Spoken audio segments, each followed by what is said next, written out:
우리 삶이 그렇습니다마는 살아가다 보면은 평탄하고 좋은 날만 있는 것은 아닌 것 같습니다. 참 문제들을 많이 만날 수 있습니다. 가정에서 문제, 직장에서 문제, 또 친구 관계의 문제, 사업장의 문제, 참 많은 문제들을 만납니다. 거기다가 또 신앙생활 하시는 분들은 교회 문제까지 이렇게 하면 참 굉장히 많은 문제들을 만나며 사는 것 같습니다. 이민교회를 이렇게 섬기면서 많은 분들이 말씀하세요. 물론 떠나온 조교회는 대한민국 교회도 마찬가지겠습니다만은 교회를 섬기다 보니까 교회가 문제가 생기면 교회 문제 때문에 세상의 문제에서 가장 머리가 아프다 그렇게 말씀하시죠. 근데 교회가 잘 되면 골프보다 더 재밌다 그러시는 거예요.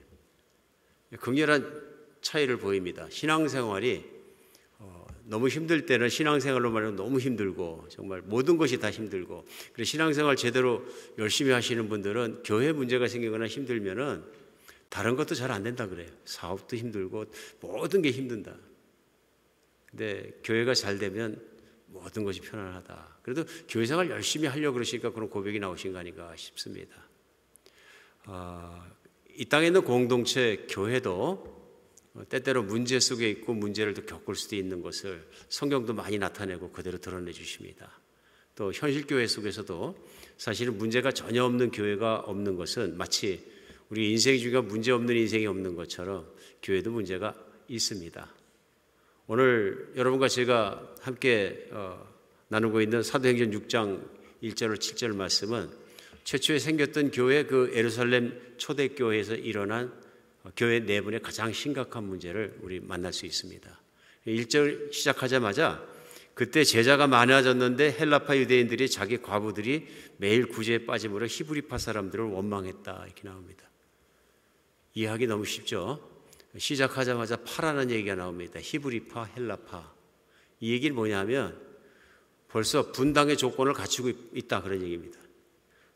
분리와 싸움과 그런 조건이 갖춰졌다는 얘기입니다. 벌써 이 교회 안에 무슨 파 이런 얘기가 나오면 좋은 게 아니죠. 그러니까 어느 교회처럼 목사님파, 안수집사님파, 목사님파, 장로님파 뭐 이런 파가 생기면 김장로파, 이장로파 이렇게 생기기 시작하면 교회가 결코 만만하고 쉬운 일은 아니다 하는 것입니다. 그러나 현실적으로 우리 생각할 수 있는 것처럼 초대교회 모습 속에서도 이 파라는 이름이 등장합니다. 좋은 것은 아니죠. 근데 설명하기 위해서 또 실제로 그런 구분이 가능한 그런 것이 있었다 하는 것을 알 수 있습니다. 유대인들은 흩어져 사는 민족이 된 지 오래됐습니다. 우리가 아는 것처럼 기원 전부터 시작합니다. 그렇죠? 기원전 722년경에 북왕조 이스라엘이 망합니다. 망하는데 막 그냥 망하는 것이 아니라 그 이스라엘 민족을 북왕조 지역에 다 떠다가 다른 민족 지역에 거주하게 하는 민족 이주 정책을 당하게 됩니다. 그러니까 억지로 이민 간 거죠. 억지로. 우리 과거에 그 해방되기 전에 북쪽으로 끌려가셨던 분들이 막 그냥 만주로 어디로 또 북해도로 뿐만 아니라 또 소련의 깊은 지역까지도 막 강제 이동해서 막 끌려가시는 것처럼 이제 유대인들이 그런 모습으로 포로가 잡혀가서 다 흩어지게 됩니다. 그리고 마지막으로 남아있던 남왕조 유다도 바벨론으로 끌려가서 70년간 종살이를 하게 되죠. 근데 70년간 종살이를 하고 성전이 복원되고 복구되고 돌아오게 됩니다. 근데 사실은 돌아온 인구보다 돌아오지 않은 인구가 훨씬 많은 거예요. 그렇죠? 돌아온 인구들은 뭐 성경 기록상에 드러나니까요. 그리고 훨씬 많은 유대인들, 절대 다수의 유대인들이 다 어떻게 되냐면 전 세계에 흩어져 사는 것이 삶의 길이 돼버린 거죠. 아마도 그런 이유도 있는 것 같습니다. 바벨론이라는 어떻게 보면 문명이 앞서갔던 그런 세계 속에 살다가 70년이면 3대가 2대 반 정도가 계속되지 않습니까? 그런 과정에서 자리도 잡고 부자가 된 사람도 있을 수 있고 관직에도 올라가고 또 여러 가지 이제 그야말로 이민 생활의 모습이 일어나면 내가 본토로 돌아가는 것보다는 여기 사는 것이 훨씬 유익하다고 생각하는 사람도 많이 생겼을 것 같습니다. 어쨌든 유대인들은 우리가 흔히 말하는 디아스포라, 흩어져 사는 민족입니다. 그 이후에도 계속 흩어져 살았고 로마의 관리 밑에 있을 때도 로마가 관리하고 있는 각 지역과 나라별로 흩어져 사는 사람들이 굉장히 많았다 하는 것입니다. 이 사람들이 누구냐 하면 바로 오늘 성경에 등장하는 헬라파들입니다. 왜냐하면 헬라말을 쓰는 거죠. 그러니까 쉽게 생각하면 모국어를 유대말을 쓰는 히브리어를 쓰는 것이 아니라 주로 헬라말을 쓰는 사람들이다. 그러니까 현지화돼 버린 것입니다. 한 세대가 아니고 수백 년간 이런 이민이 계속되고 대와 대를 거듭하다 보면 현지화될 가능성이 있는 거죠. 그래서 이런 사람들이 언제 만나느냐 하면은 이스라엘 성전에서 제사 드릴 때 만납니다. 명절 때 만납니다. 그런데 아마도 우리가 아는 것처럼 성령의 역사가 오순절날 일어나고 오순절 전 세계에서 몰려왔던 이런 헬라파 사람들도 왔다가 신앙은 유대교 신앙을 가지고 있었으니까요. 왔다가 복음을 듣게 되고 많은 사람들이 교회로 들어오게 되었습니다. 그래서 이 사람들이 어떤 파를 구성하게 되면 헬라파를 구성하는 겁니다. 제 생각에는 아마도 히브리 땅에서만 살아왔던 유대인들이 더 많았을 것이다. 그렇겠죠? 더 많았을 것이다. 그러나 헬라파 사람들도 꽤 많이 있었다. 그래서 우리 초대교회 구성 성분을 금방 알 수 있습니다. 헬라말을 주로 쓰는 사람들, 히브리말밖에 안 쓰는 사람들, 뭐 이렇게 구성 성분을 금방 생각할 수 있지 않습니까? 오늘 그런데 문제는 뭐냐면 사도들이 중심이 돼가지고 유무상통의 삶을 살면서 과부를 구제해 줍니다. 구제해 주는데 뭐 음식도나 식량도 나눠주고 여러 가지 했던 것 같습니다. 그런데 헬라파 과부는 다 빠졌다는 거예요. 다 빠졌다는 얘기는 뭐냐면요, 의도적으로 뺀 것 같습니다. 의도적으로. 이거 우리 생각해 볼 때 이 안에 뭐가 있냐면 차별이 있었다는 걸 분명히 우리는 이건 알 수 있습니다. 히브리파 사람들이 생각할 때에 하나님의 은혜는 히브리파 사람들에게 먼저다.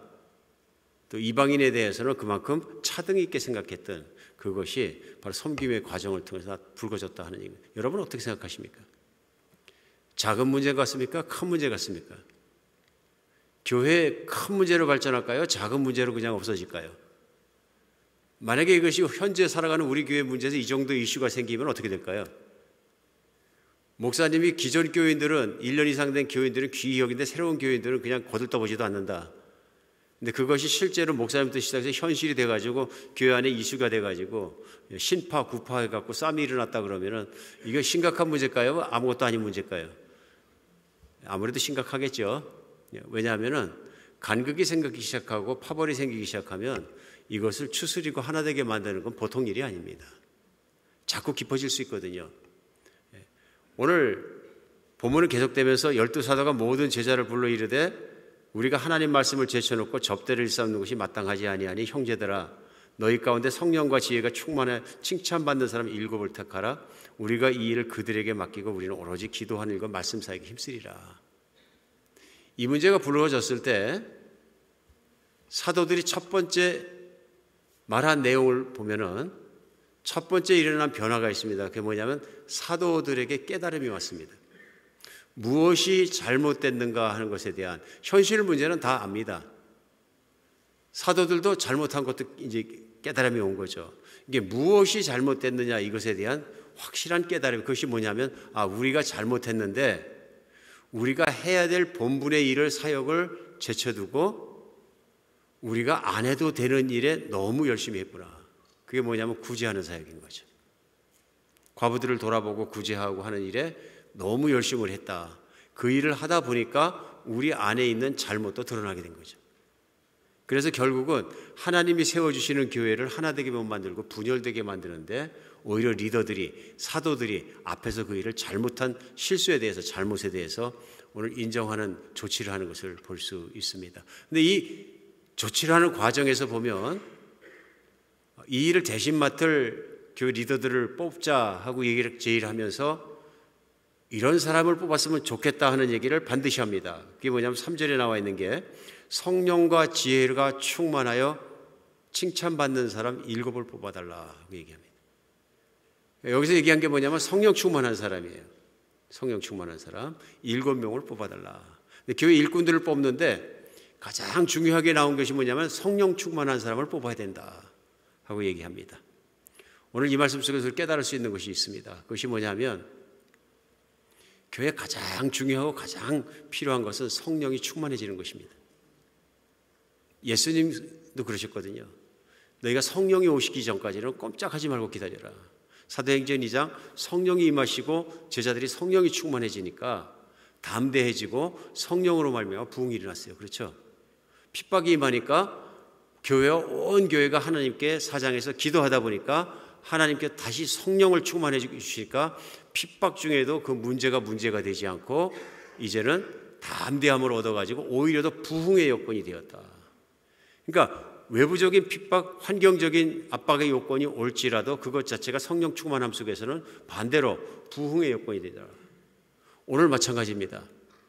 이 문제가 망하는 길로 갈 것이냐, 내분과 분열과 싸움과 원수 맺는 것과 으르렁거리는 것과 다 분열돼서 다시 또 분열되고 서로 싸우는 지리멸렬한 싸움으로 갈 것이냐, 아니면은 더 좋은 길로 갈 것이냐. 결론은 말씀이 계속되면서 해피엔딩입니다.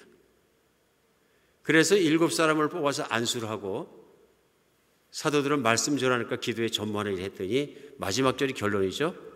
하나님의 말씀이 점점 왕성하여 예루살렘에 있는 제자의 수가 더 심히 많아지고 허다한 제사의 무리도 이 도에 복종하니라. 더 좋아졌어요. 더 튼튼해지고. 이 말씀 속에 우리 생각할 수 있는 것이 있습니다. 교회와 성령 충만, 떼놓으려 뗄 수 없는 것이다. 교회가 성령 충만하면은 어떤 외부적인 문제나 내적인 문제나 모든 문제가 와도 오히려 좋은 쪽으로 변화되고 발전하고 하나님의 영광과 능력을 드러내지만, 교회가 성령 충만 안 하면은 어떻게 되냐면은 작은 문제 앞에서도 갈라지고 싸우고 무너지고 다투고 이런 문제가 일어날 수밖에 없다는 것입니다. 오늘 이 말씀 속에서 많이 익숙한 말씀이기도 하지 않습니까? 왜 그러냐 하면은 사실 현실적으로는 많은 교회들이 다툼의 아픔을 겪습니다. 많은 교회가요. 특별히 이민교회는 많은 교회가 그렇습니다. 그러니까 어느 지역을 가더라도 항상 그 지역에 처음 시작했다는 교회가 있어요. 있죠? 그러고 나서 보면 교회가 많아졌는데 대개 보면 어떻게 교회가 많아졌냐 그러면 싸워서 많아졌다 그래. 참 현실적으로 좀 슬픈 일이긴 하지만은 그러다 보니까 이제 미국에서도 그런 이름을 자주 쓰고 우리 침례교단에서 많이 씁니다. 제일 침례교라는 게 The First Baptist Church. 안 그러면 우리도 많이 쓰는 건 중앙장로교회, 뭐 어떤 특정 교회 이름을 얘기하는 건 아닙니다. 대개 보면은 우리가 처음이다, 우리가 중앙이다, 우리가 센터다, 뭐 이걸 굉장히 중요시하거든요. 왜 그러냐면 다 찢어져 나갔다 이런 뜻이기도 합니다. 모든 교회가 그런 것은 아니겠습니다만은 우리가 교회에 살다 보니까 여러 가지 이유로 뭉치는 것보다 헤어지는 것이 훨씬 쉬워집니다. 왜 그러냐면 헤어지는 것은 가장 현실적으로 빠른, 어떻게 보면 해결의 방법 중에 하나거든요. 왜 싸우냐, 그냥 헤어져서 각자 잘 살면 되지, 이렇게 되니까 헤어지는 게 훨씬 쉬워 보입니다. 그런데 중요한 것이 있습니다. 성경은 하나 되기 힘쓰라고 말씀하십니다. 하나님은 하나 되는 속에서 영광 받기를 원하십니다. 그게 어떤 모양이든 싸우고 욕하고 원수 맺고 등지고 그리고 헤어지는 것은 하나님의 영광을 볼 수 있는 모습은 아닌 것이 분명합니다. 오늘 초대교회가 이런 문제 속에서 분열의 정말로 그 위기 앞에서 어떻게 극복하나 하는 모습을 보면서 우리 알 수 있는 것이 있습니다. 성령 충만하면 된다는 거예요. 성령 충만하니까 제자들에게도 사도들에게도 깨달음이 오고 성령이 주시는 깨달음인 거죠. 무엇을 잘못했는지 어떻게 해야 되는지는 깨달음을 주셔서 바른 길로 간다. 오늘 본문을 관찰하다 보면 그 바른 길, 성령 충만하다는 것이 무슨 뜻인지를 우리가 생각하고 이해할 수 있는 대목이 나옵니다. 제일 먼저 성령 충만하다는 것은 믿음이 충만한 것입니다. 오늘 성령과 지혜가 충만한 사람, 그래 칭찬받는 사람 7을 택하라 그러니까 사람들이 5절에 보면 7명을 택해서 세웁니다. 세우는데 사람들이 5절에 그런 사람을 세울 때 뭐라고 얘기하면 온 무리가 이 말을 기뻐하여 믿음과 성령이 충만한 사람하고 이름이 7명이 나옵니다.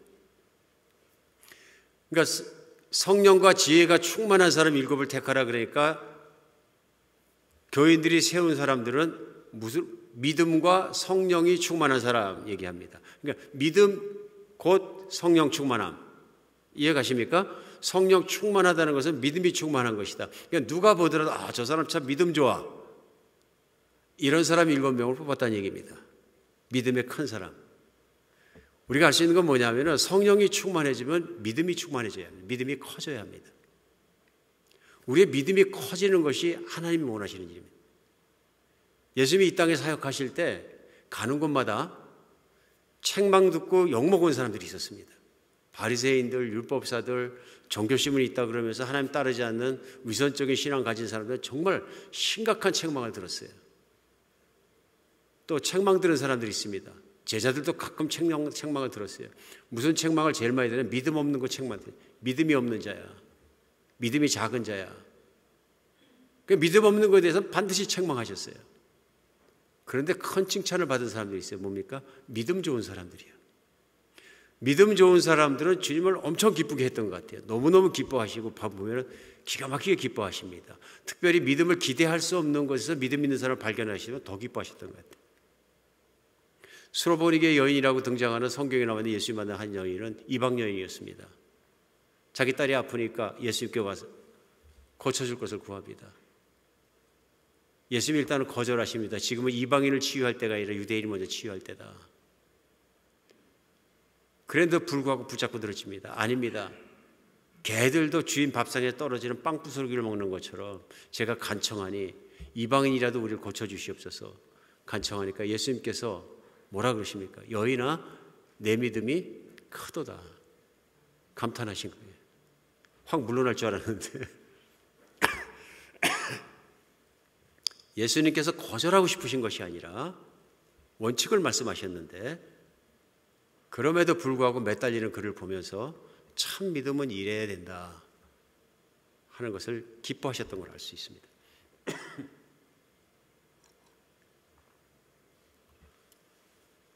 뿐만 아니라 백부장 로마 장교를 만났는데 백부장 안에 있는 믿음을 발견하시고 보시면 뭐라고 하시냐면요.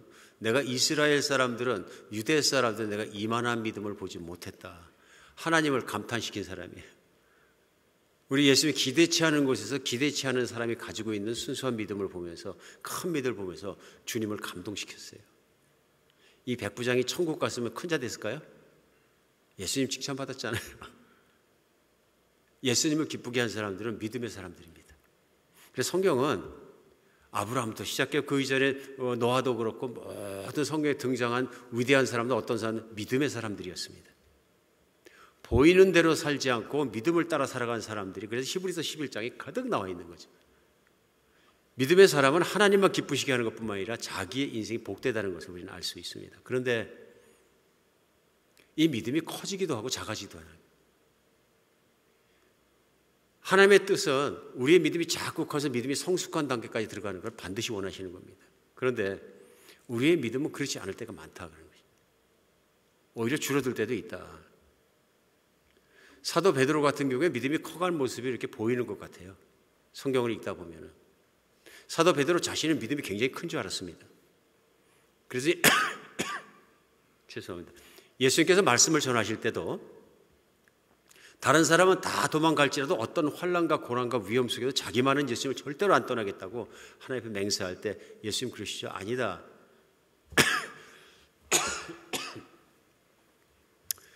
내가 우리 온도 맞죠? 내가 닭이 울기 전에 3번 나를 부인하리라 얘기하시는 거예요. 그런데 그를 저주하기 위해서 그 말씀을 그 예언을 하신 게 아니라 축복하기 위해서 하신 말씀. 누가복음 22장 32절에 보면 이렇게 말씀해요. 그러나 내가 너를 위하여 내 믿음이 떨어지지 않기를 기도하였노니 너는 돌이키는 후에 내 형제를 굳게 하라. 그 믿음이 베드로 자신의 자신감과 확신과 신념으로 된 믿음이 아니라 온전한 믿음은 하나님이 주시는 것 깨닫게 하세요. 예수님께서 베드로를 위해서 기도해 주신 거예요. 믿음이 성령이 충만해지도록. 그러자 3번 예수를 부인했던 베드로 예수님을 생각하고 울고 회개하고 성령을 받고 큰 일꾼이 돼서 오늘 교회에 이 문제가 생겼을 때 사도들의 리더로서 교회 리더로서 교회를 섬기는 목회자로서 이 교회를 치리하고 바르게 이렇게 세우는 중요한 역할을 하는 제자가 된 것이죠. 믿음이 커진 거예요. 만약에 사도 베드로가 예수님이 정말 무리를 걸어가는데 나왔다가 저도 걷겠습니까? 푸다닥 뛰어나왔는데 자기 신념과 믿음이 믹스되어 있는 상태인 것 같아요. 뛰어나왔는데 처음에는 잘 걸어오더니 그다음에 바로 물을 보고 무서워서 빠져들어가서 예수님 책망 듣죠. 이 믿음이 적은 자야 하면서. 왜 의심하였느냐? 믿음이 적은 자야. 책망하십니다. 빠져 죽는 거죠. 자기 자신을 보면 빠져 죽는데 예수 그리스도를 쳐다보면 믿음으로 살 수 있는 거예요. 그때 믿음 같았으면 지금 같은 교회 문제를 만났으면 쓰러지겠죠. 분열시켰겠죠. 왜 그랬습니까? 사람이 믿음으로 보지 않으면 리더가 공격을 받으면 그런 거죠. 지금 무슨 얘기냐면 헬라파 교인들이 막 공격을 했다는 얘기는 unfair, 당연히 할 말을 한 것 같이 느껴지죠. 그러나 문제 감히 교회에서 사도들이 하는 일을 불평을 하다니 그러면 그들을 누르려고 그러기가 더 쉽습니다. 왜 그렇습니까? 자기의 권위를 지키기 위해서. 심지어는 다 이게 하나님의 뜻을 따라서 그렇게 한 것 아니냐 막 이렇게 얘기하기도 쉽습니다. 그러나 사실은 육신의 생각을 따라 그렇게 할 수 있는 거죠. 이 문제를 빨리 해결하고 눌러서라도 해결을 봐야 되겠다는 마음이 조급하게 이렇게 만들 수 있습니다. 믿음이 없으면 육신적인 방법, 빠른 효과가 있다는 방법 쪽으로 확 들어갑니다. 근데 사실은 분열을 더 심화시키겠죠. 더 아프게 만들고 더 상처를 만들어서 결국은 튀어나가게 만들고 갈라지게 만들고 원수되게 만들고 하겠죠. 그렇게 안 한 데는 믿음이 커졌다는 얘기입니다. 믿음이 커지니까 통찰력이 생긴 겁니다. 내 생각대로 생각하지 않고 예수님이라면 어떻게 하실까? 성령님은 어떻게 하실까? 하나님을 어떻게 하실까? 하나님이 어떻게 하실까 하는 방법을 기대하게 되고 기도하게 되고 그 결과를 집행하게 되었다는 것입니다. 오늘 그렇기 때문에 그 좋지 않은 말을 듣고 온 무리가 온 교인들이 다 기뻐했다. 공감했다. 똑같이 성령 받고 똑같이 신앙생활 하다 보니까 같은 소망이 있는 걸 알 수 있습니다. 이 문제가 잘 해결되고 그런데 도움이 되겠다는 동의를 하게 된 거죠. 오늘 보면 믿음은 커지기도 하고 작아지기도 합니다. 어떻게 하면 믿음이 커질까요? 너무 쉽지 않아요? 답변 아십니까 혹시? 하나님 잘 믿으면 됩니다. 그렇죠? 하나님 잘 믿으면 믿음이 커지고요. 인생도 커지는 것 같습니다. 왜냐하면 하나님이 어떤 하나님인가를 믿는 것입니다. 아브라함에게 하나님이 나타나셔서 약속을 주셨어요. 75세가 넘으세요. 내가 아들을 낳을 것이다. 근데 그때 약속을 받을 때조차도 자기 자신을 보고 나이를 보고 보니까 절대로 애 낳을 때가 아니에요. 또 자기 부인도 그렇고 애 낳을 때가 아니에요. 현실적으로 보면은 불가능해요. 그럼에도 불구하고 하나님을 믿어서 아멘 했던 것 같습니다. 주셨다. 그런데 10년이 지나도 20년이 지나도 애가 없는 거예요. 그리고 자기 자신을 보니까 90세가 넘었어요. 그래서 급기야는 99세가 됐어요. 애가 없어. 여러분 어떻게 될까요? 약속을 받고 살아올 때는 아멘 했는데 이건 하나님도 impossible. maybe 하나님께 그냥 정신적 격려를 하려고 그런 말씀하셨나 보다. 그러니까 이상한 일도 많이 합니다. 양자도 삼고 뭐 여러 가지 합니다. 그런데 하나님께서 그에게 창세기 17장 1절에서 아브라함이 99세 됐을 때 나타나십니다. 아브라함이 99세 때 여호와께서 아브라함에게 나타나서 그에게 이르시되 나는 전능한 하나님이라 얘기합니다. 제일 먼저 말씀하시는 게 뭐냐면 나는 전능한 하나님이라 자기를 나타내 주시는 거예요. 누군지를. 아브라함의 믿음이 흔들린 게 뭐냐면 전능한 하나님에 대한 믿음이 흔들린 거예요. 사람은 할 수 없지만 사람은 생각할 수도 없지만 하나님은 그 일을 이루실 수 있고 하실 수 있다는 것에 대한 믿음. 이게 흔들린 거예요. 믿음이 작아진 거죠. 믿음이 없어진 건 아닌데 믿음이 작아진 겁니다. 그러니까 무엇이 보이기 시작하면 현실이 보이기 시작합니다. 자기가 보이기 시작하고 자기 부인이 보인다 보니까 다 늙어서 힘도 없고 몸 하나 겨우 거동하는데 이 무슨 자식을 낳고 자식을 만들고 이거는 정말 현실적으로 우스운 소리다. 이런 마음, 현실적인 것에 설득당한 거예요. 그러면 믿음이 흔들립니다. 그런데 99세에 나타난 하나님은 아들 여기 있다 애다 하고 주시는 것이 아니고 먼저 중요한 걸 가르치면 나는 전능한 하나님이라 입니다. 내가 전능한 하나님이기 때문에 너는 내 앞에서 행하여 완전하라. 너는 인생을 행할 때 네 생각으로 살지 말고 나를 믿는 믿음의 눈을 열고 살아서 내가 준 인생만큼 살아라. 행하여 완전하면 인생 삶이 완전한 삶을 살아라. 이게 신앙생활이거든요. 우리가 소위 믿음생활, 신앙생활 얘기합니다. 그게 뭡니까? 이제 더 이상은 내가 현실의 능력과 현실을 보는 대로만 헤엄치고 사는 것이 아니라 하나님을 믿는 믿음으로 살아가는 게 믿음생활 아닙니까? 현격하게 다른 거죠.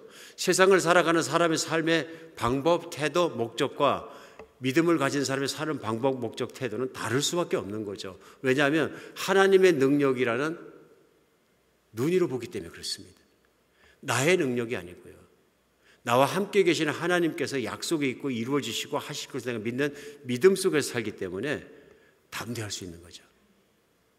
초대교인이 담대할 수 있었던 건 뭐냐면 성령이 충만함을 주시니까 당장 잡혀 들어가서 죽을 수 있고 순교할 수 있음에도 불구하고 담대하잖아요. 오늘 본문 말씀이 계속되는 말씀 뭐냐면 그렇게 해서 뽑힌 스데반 집사가 자기를 정말 반대하는 유대인들 가운데서 복음을 담대하게 전하다 돌 맞아 순교하는 장면이 나오는데 얼마나 담대하고 용감하게 영광스럽게 순교하는지 모릅니다.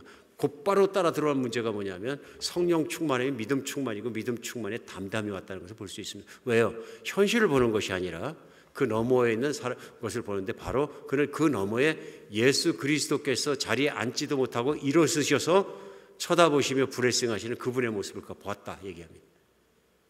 믿음으로 보는 거죠. 오늘 우리도 인생을 살아가면서 내 생각의 눈으로 육신의 눈으로 바라보는 데 살 수도 있고 믿음의 눈으로 살 수도 있습니다. 교회가 문제가 생겼을 때 마찬가지입니다. 내가 하나님의 능력과 뜻과 그 믿음의 눈으로 교회 문제를 볼 것이냐 또 인생의 문제를 볼 것이냐 아니면 하나님의 능력의 눈으로 볼 것이냐 이게 다릅니다. 육신의 눈으로 보게 되면 교회 문제가 작은 문제로 생기게 되면 내 판단이 이게 옳고 이게 공평하고 저게 틀리고 막 얘기를 하다 보면 무슨 문제가 생기냐면요.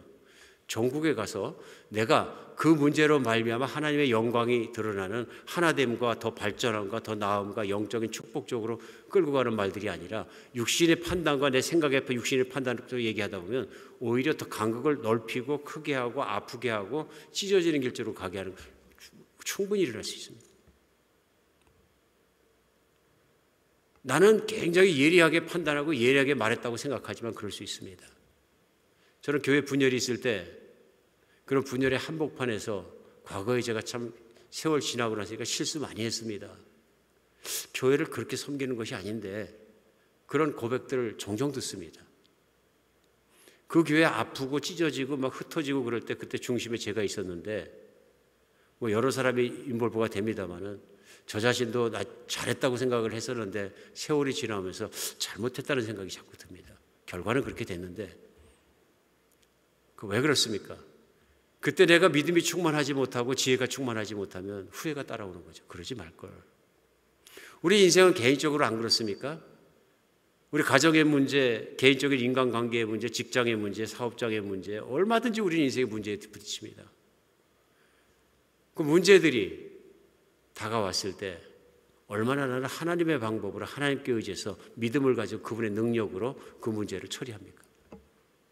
다릅니다. 다른 거죠. 다릅니다. 우리 문제가 닥치면 급해지지 않습니까? 그럼 내 머릿속의 판단, 내 경험의 판단, 내가 생각하는 이성적인 판단에 얼마나 많이 자기도 모르는 사이에 자동적으로 이동하게 됩니까? 그리고 세월이 지나가면 후회하잖아요. 기도 더 할 걸. 그 문제 놓고 기도하고 할 걸. 성령 충만해서 하나님 방법으로 넘어갈 수 있었을 걸. 하나님의 능력이 필요하고 도움이 필요한 때였는데 나는 기도가 오히려 소홀했다. 우리도 후회 많이 하잖아요. 우리는 믿음이 필요합니다. 그런데 이 믿음이 그냥 오는 것이 아니라 하나님께 간구해야 됩니다. 그리고 알 수 있는 건 뭐냐면 하나님의 전쟁하시는 하나님을 믿기 위해서는 우리는 말씀이 들어와야 합니다. 로마서 10장 17절에 믿음은 들음으로 들음에서 나며 들음은 그리스도의 말씀으로 말미암이라. 들은 것이 없으면 믿음이 안 옵니다. 들은 것이 없으면. 그렇죠? 그러니까 로마서 10장은 그러면서 계속되면서 무슨 말씀이 나오면서 누구든지 예수 그리스도를 믿는 자는 구원을 얻으리라. 그런즉 저희가 듣지 못한 일을 어찌 부르리요. 믿지 못하는 일을 어찌 부르리요. 듣지도 못한 일을 어찌 믿으리요. 전하는 자가 없으면 어찌 들으리요. 얘기합니다. 오늘 이 말씀 속에 알고 있는 게 뭡니까? 말씀이 중요한 겁니다. 사도들이 문제가 생기면서 딱 깨달았던 게 뭐냐면 본질을 버렸다. 사역의 본질을 버리고 접대하는 것만 열심히 하고 무슨 구제하고 일만 하다 보니까 말씀이 약해졌다는 걸 발견한 겁니다. 말씀이. 왜 그러면 사도들은 이 문제의 핵심에서 말씀과 기도로 돌아가야 된다는 생각을 했을까요? 이게 사역의 본질이기 때문에 그렇습니다. 오늘 말씀과 사역으로 돌아가지 않으면 그게 문제가 생기는 것입니다. 목회자가 목회를 하면서 교회를 세울 때 정말 무엇이 중요하냐고, 무엇이 목회에서 가장 중요하냐고 물어본다면 저는 대답할 것이 성경에 있다고 생각합니다. 골로새 1장 28절에 사도 바울이 이런 얘기를 합니다. 우리가 그를 전파하여 각 사람을 권하고 모든 지혜로 각 사람을 가르치면 각 사람을 그리스도 안에서 완전한 자로 세우려 합니다. 사도가 일행과 함께 복음을 전하고 교회를 섬기고 교회를 이루어갈 때 핵심적인 얘기가 저는 이 얘기라고 믿습니다. 우리가 그리스도에서의 복음을 전하고 각 사람에게 권해서 믿는 사람이 생기면 모든 지혜로 각 사람을 가르치고 각 사람을 그리스도 안에 완전한 자로 세우려 한다. 예수님이 하라 그러신 일, 제자를 삼는 일이죠. 세우는 일을 하는데 그리스도 안에 완전한 자로 세우려 하라니, 믿음에서 완전한 자죠. 믿음과 신앙의 삶에서 완전한 자로 세우는 그것을 목회 목적으로 놓고 무슨 일을 하냐면 각 사람에게 권하고, 말씀으로 권하는 거죠. 물론 말씀 사역입니다. 각 사람을 말씀으로 가르치고 각 사람을 그리스도 예수 안에서 지혜로 가르친다는 거예요. 오늘 교회가 만약에 사도들이 계속 사람들이 많아지니까 너무 바빠졌어요. 그럼 말씀 사역과 기도 사역은 등한시하게 되고 하겠죠? 하는데 아주 작은 부분이 되고 나머지는 그런 액티비티들, 섬기는 일이나 활동들이 더 많은 일이 되었다면 교회가 절대로 성숙해질 수 없다는 거예요. 믿음에 성숙해지지 않으면 교회는 이번의 문제뿐만 아니라 훨씬 더 많은 문제들이 뽀글뽀글 사방에서 일어날 것입니다. 그러면 사도가 하는 일이 문제 하나 해결하고 또 가니까 이쪽에 문제가 문제 앱도 또 문제 생기고, 이제는 헬라파 히브리파 문제 해결하고 신학 논쟁 생기고 거기 가서 또 해결하고, 여기 가니까 또 이 문제 해결하고 뛰어다니다 보면 정신없는 것입니다. 오늘 무엇이 본질이고 무엇이 중요하냐는 것을 사도는 분명히 깨달았습니다. 교회 전체가 말씀을 통해 성숙해져야 한다. 그리스도를 닮아가야 한다. 우리 자신도 그렇고 우리가 말씀으로 돌아가자. 돌아가야 될 점이 어딘지를 찾았다는 것입니다. 우리의 믿음은 말씀을 먹고 큽니다. 교회가 아무리 신앙생활 잘하는 것 같고 내가 신앙생활 잘하는 것 같아도 말씀이 멀어지면 믿음은 작아진 겁니다. 때때로 베드로 사도가 자기는 신앙 크다고 배에서 뛰어내리면서 생각했던 것처럼 내 신념이 그것을 착각하게 만들 수도 있습니다. 그런데 진짜 믿음은 위기와 환난과 문제와 곤란 앞에서 확 드러나 버립니다. 믿음은 말씀을 먹고 크는 것입니다. 말씀은 하나님의 말씀은 하나님을 신뢰하는 것과 동일한 것이거든요. 그러면 내가 말씀을 믿는 그 믿음이 삶을 통해 삐져나옵니다. 내가 말씀을 멀리한다는 것은 이미 믿음이 작아진 것이거든요. 오늘 돌아들어가는 제자들의 모습을 보면서 말씀으로 가까이 가는 여러분 같이가 되었으면 좋겠습니다. 성령 충만은 믿음 충만입니다. 우리가 믿음 충만함 받지 않으면 신앙생활은 당연히 힘들어집니다. 믿음으로 살아야 되는데 육신으로 살게 됩니다. 육신의 눈을 열고 내가 사는 것과 하나님께 온전히 100% 의지하고 주님만 보고 사는 것과는 삶이 완전히 다른 것입니다. 여러분은 어떤 삶의 문제 가운데 봉착해 있으십니까? 어떤 문제를 해결해야 합니까? 믿음의 눈을 열고 주님께 기도하며 바라보십시오. 주님은 해결하실 수 있습니다. 주님은 이루실 수 있습니다. 오늘 내가 믿음이 충만한, 성령 충만한 믿음 충만일 뿐만 아니라 두 번째 우리 느낄 수 있는 믿음 충만한 지혜 충만입니다. 너희가 성령과 지혜가 충만한 사람, 그래서 사람들의 칭찬 듣는 사람 7명을 택하라. 3절에 나오잖아요. 확인이죠. 성령이 충만해지면 지혜가 충만해진다는 얘기입니다. 믿음이 충만한데 저 사람은 지혜가 없다. 그래서 리더의 자격이 없다. 이것도 이상한 겁니다. 그렇죠? 뭔가 믿음은 굉장히 충만한데 지혜가 없어요. 그러면 안 되는 거죠. 믿음이 충만해지면 지혜가 충만해진다는 것입니다. 오늘 사도들의 모습 속에 지혜를 봅니까? 예, 지혜를 봅니다. 사람의 지혜일까요? 아닙니다. 저는 하나님께서 주신 지혜라고 생각합니다. 사람의 지혜는 분열되면 분열되라 그래. 교회 많은데 뭐 교회 꼭 이렇게 했다가 또 새로 들어오는 사람도 많고 이쪽 해. 그럼 헬라파 다 나가라 그래. 헬라파 있으면 힘들지. 세상은 판단할 때 편의적이고 유익되는 거, 자기한테 뭐가 편하냐 이런 중심으로 판단하면 육신의 판단인 거죠. 사도는 그렇게 판단하지 않았어요. 교회는 반드시 하나가 되어야 한다고 생각. 왜 그렇습니까? 성령이 주시는 말씀이거든요. 성령이 하나 되게 하신 것을 힘써 지켜야 된다는 걸 알고 있었어요. 그리스도도 한 분이시요 성령도 한 분이시요 하나님은 한 분이시고 우리 침례도 하나고 다 하나니까 우리는 하나가 되어야 된다는 걸 알고 있는 사람들입니다. 성령이 주시는 지혜인 거예요.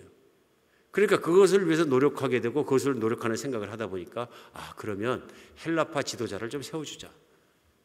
그들이 일할 수 있게 해주고 그들이 이렇게 세워주자. 그럼 오늘 그 지혜로 뽑은 모든 7명의 이름을 보다면 다 헬라 이름이에요.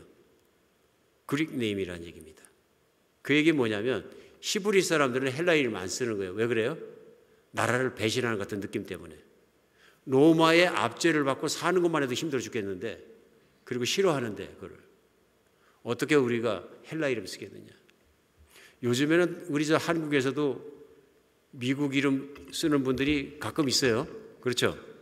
가끔. 근데 예전에는 제가 이름이 이요셉입니다. 그러면 막 비웃더라고요. 제가 직접 면전에서 한번 당한 적이 있어요. 목사님은 족보도 없습니까? 그러더라고요. 뭐 그런 식으로 표현을 하시더라고요. 그분은 농담으로 얘기했지만 저는 기분이 좀 언짢았어요. 그래서 왜 그런가 그랬더니 이분이 한국에서만 사신 분이에요. 한국에 처음 오신 분이고. 한국적 사고방식으로 보니까 그런 거죠. 그래 보니까 우리 큰 아들하고 이렇게 대화하는데 영어로 하니까 왜 좋은 한국말로 하더라고 미국말로 합니까? 기분이 나쁘셨던 거예요. 이게 이제 헬라파하고 히브리파하고 차이인 거죠. 차이가 있어요.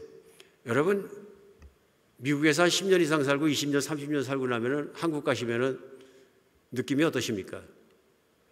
진짜로 내가 한국이다 하는 생각이 잘 드십니까? 그럼 미국 생활 하시면서도 한국식으로 많이 사신 거예요. 근데 미국에 많이 삶이 적응되고 이렇게 살다 보면은 그런 생각이 많이 안 들 때가 있을 거예요. 꼭 이방인처럼 느낄 때 있을 수도 있어요. 문화도 다르죠. 생각의 방식 차이가 있죠. 삶의 방식 차이가 있어요. 생긴 거예요. 무슨 시기인지 모르는 내 나름대로의 이민 생활의 시기 생긴 거예요. 헬라파 사람들은 헬라 이름을 썼던 거예요. 이름을 바꿔버리고 언어를 모국어를 현지어를 쓸 만큼 현지화 되신 분들이었어요. 이민자들이었어요. 우리도 마찬가지죠. 러시아에서 고려인 3세들이 있던데 한국말을 하긴 하는데 정말 신기한 한국말을 하더라고요. 북한말 같기도 하고 러시아 말 같기도 하고 희한한 말을 하더라고요. 풍습도 그렇고 남긴 남았는데 변화된 모습들이죠. 똑같은 모습이 있는 겁니다. 그런데 오늘 이름들이 무슨 이름이에요? 헬라 이름이에요. 헬라파 사람 7명을 다 세워준 거예요. 이게 성령의 감동 없이 지혜 없이는 안 되는 일입니다. 세워준 거죠. 이 지혜가 나중에 쓰임받습니다. 왜 쓰임받습니까? 복음이 유대인보다 헬라인에게 많이 퍼져가거든요. 헬라인에게. 그런데 이 헬라말을 잘하고 헬라화되어 있는 유대인 그리스도인들이 쓰임받습니다. 오늘 본문에 바로 뒤에 이어지는 스데반 집사부터 시작해서 빌립 집사, 다 헬라파 집사들이에요. 어마어마한 부흥을 이룹니다. 어마어마하게 쓰임받습니다. 성령의 주신 지혜 없이는 못하는 일들입니다. 성령께서 지혜를 주시고 지혜를 따라가니까 하는 것이죠. 세상 지혜와 성령이 주시는 지혜는 어떻게 구분이 됩니까? 저 사람 지혜로운데 교회에서 뽑으라 그러니까 왜 지혜롭습니까? 똑똑해. 여러분, 똑똑한 거하고 지혜롭은 거하고 뭐가 차이가 있는 겁니까? 오늘 성령의 주시는 지혜는 세상 사람들이 말하는 관원의 지혜라고 성경에서 표현하는 그 지혜와 다른 것입니다. 사도 야고보는 이 성령의 지혜를 야고보서 3장 17절에 이렇게 설명합니다. 오직 위에서부터 난 지혜는 첫째 성결하고 거룩하다는 거예요. 그 다음에 화평하고 피스메이킹이라는 거예요. 관용하고 용납 잘하고 포괄적이라는 얘기예요. 양순하며 goodness, 긍휼과 선한 열매가 가득하고 편견과 거짓이 없다. 세상이 추구하는 덕목들만이 아니에요. 세상은 똑똑하다, 명철하다 뭐 그러면은 다른 얘기거든요. 근데 교회에서 만약에 어떤 리더를 선출하고 우리를 뽑는데 저분 똑똑해. 저분 말씀 암송도 많이 하는 것 같은데 그것만 가지고 안 해. 오늘 말씀은 지혜로워야 한다. 근데 이 지혜가 무슨 지혜냐? 성령이 주시는 지혜예요. 근데 이 지혜가 어떤 지혜냐면 삶을 통해서 신앙의 삶의 열매로 드러나는 지혜예요. 그래서 야고보 사도는 3장 13절 야고보서에 너희 중에 지혜와 총명이 있는 자가 누구냐? 그는 선행으로 말미암아 지혜 온유함으로 그 행함을 보일지니라. 지혜와 총명이 성령 주신 것이 있으면 말로만 생각으로만 표현으로만 그렇게 할 게 아니라 너의 신앙의 삶에 성령이 주신 지혜로운 삶을 보여라 그래요. 이게 뭐냐면 성령과 지혜가 충만하여 칭찬받는 사람의 모습인 거죠.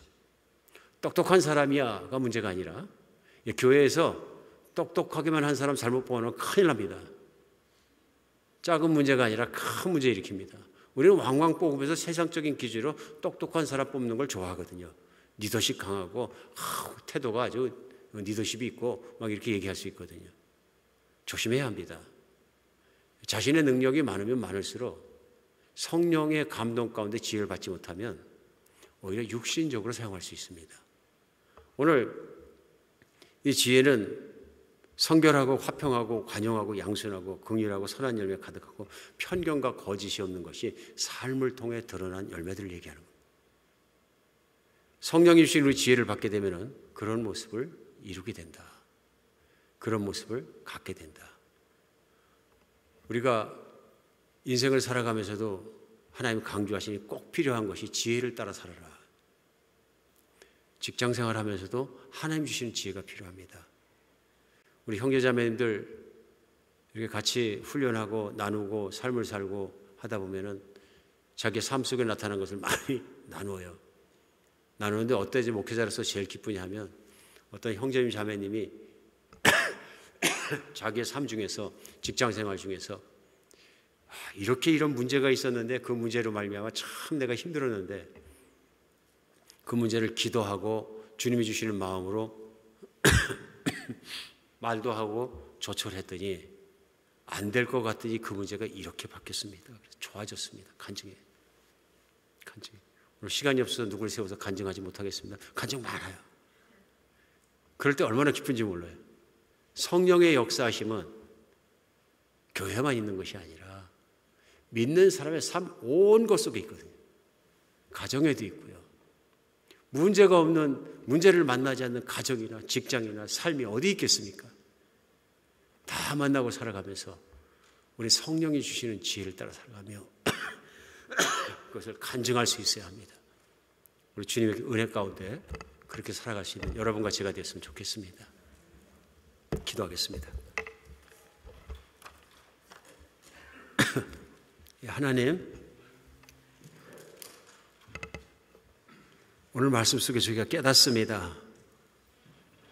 문제 없는 인생이나 문제 없는 교회를 구할 것이 아니라 문제가 있을지라도 그 문제를 넘어서는 주님이 주신 믿음과 지혜가 있고 그로 말미암아 더욱더 주님의 영광과 부흥이 드러나는 삶을 살게 하여 주시옵소서. 그래서 문제를 두려워하지 않고 하나님, 정말 오히려 믿음이 작아지는 것을 두려워하며 오직 믿음과 지혜로 살아갈 수 있는 참 인생을 저희가 살게 하여 주시옵소서. 저희 교회도 주님께서 그렇게 붙들어 주시어서 바르게 살고 믿음과 지혜로 살아낼 수 있는, 그렇게 부흥을 체험할 수 있는 교회가 되게 하여 주시옵소서. 예수 그리스도 이름으로 기도합니다.